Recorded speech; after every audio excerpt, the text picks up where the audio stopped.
Well, from the combine to free agency, our 2025 NFL all-free agent team has been released. Here's a look at the offensive side of the ball. Chiefs, Eagles, Vikings, no surprise, headline the best veteran talent on the market. Reminder, March 10th is when teams can officially begin contract talks with the agents of players who have those expiring deals, while March 12th is when the signings and trades can be finalized.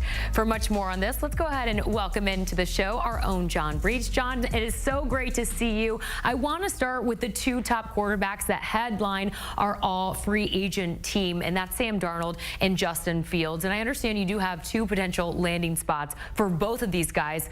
What makes the most sense? We'll start with Sam Darnold.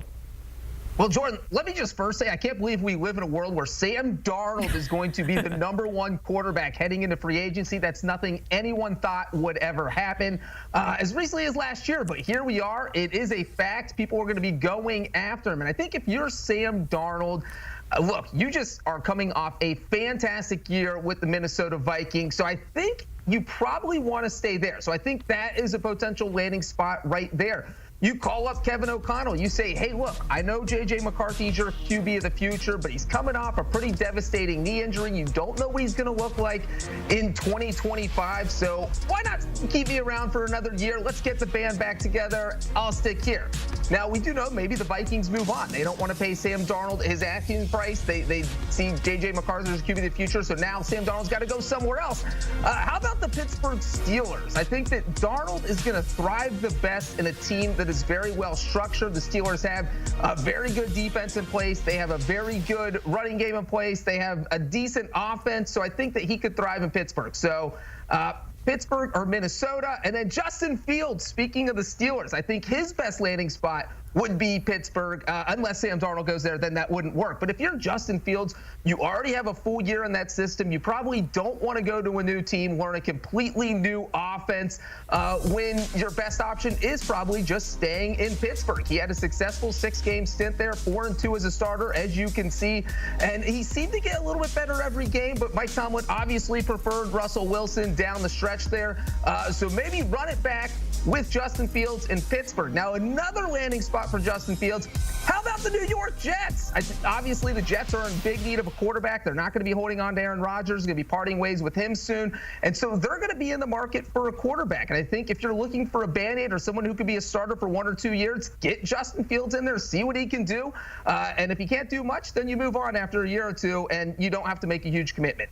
You make some good points on those points, John. I'm curious to see how that all kind of plays out. I do want to get to one surprise here on this list, and that's at the receiver position. Of course, coming off a season-ending ACL injury, Stefon Diggs makes the first team, all free agent team for CBS Sports. Are you a little bit surprised by this?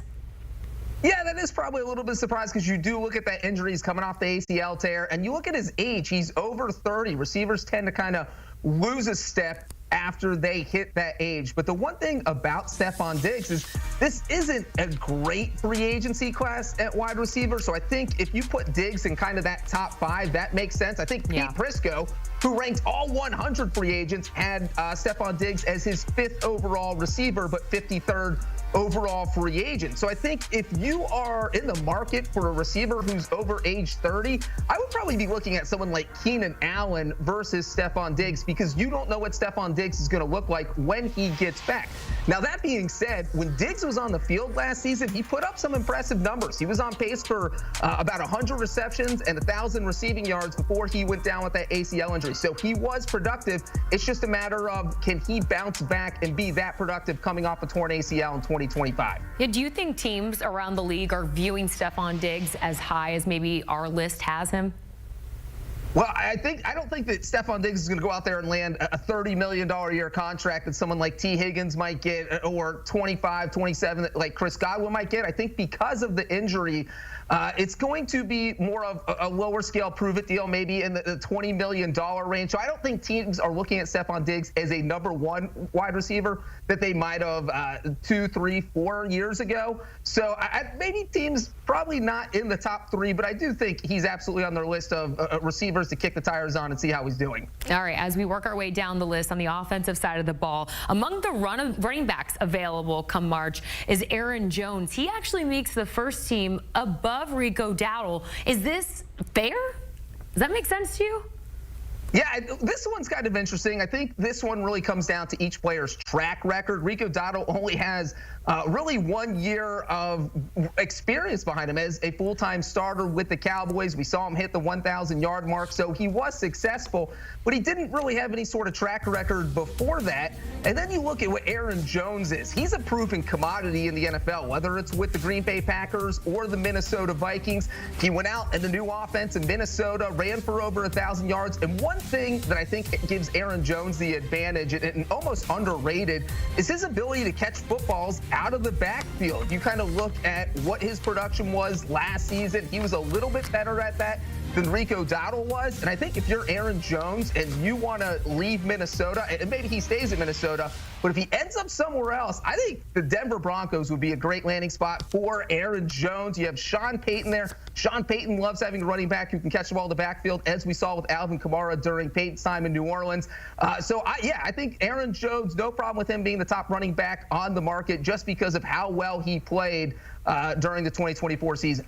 Yeah, and interesting. There is a world where he may return to the Minnesota Vikings. We'll wait and see. All right, let's go ahead and get to the defensive side of the ball. No surprise here, of course, the Eagles defense. Some of these veteran players and some of these talented players lead our first team defense for our 2025 NFL all-free agent team. Obviously, kudos to what Vic Fangio was able to do in his first year with the Philadelphia Eagles. John, how do they mimic this for year 2? Yeah, I'm not sure they can, Jordan. We're looking at this list right here, and if this tells you one thing, it tells you why the Eagles defense was so good, because of players like Milton Williams, Josh Sweat, Zach Bond. But then it also tells you why repeating and winning 2 Super Bowls in a row in the NFL is so hard, because if you have players who help you win a Super Bowl and they're about to hit free agency, they are going to get paid. So now you look at what the Eagles were paying Milton Williams and Sweat and Bond. I think it was a total of $18 million for all 3 players. Zach Bond was an absolute bargain, so they're going to have to pay a lot of money to keep all 3. I do not think it is going to happen, so they're going to have their work cut out for them if they want to repeat as Super Bowl champs. Yeah, all teams about to be very busy this time of year. John Breech joining us here on CBS Sports HQ with the very latest surrounding NFL free agency.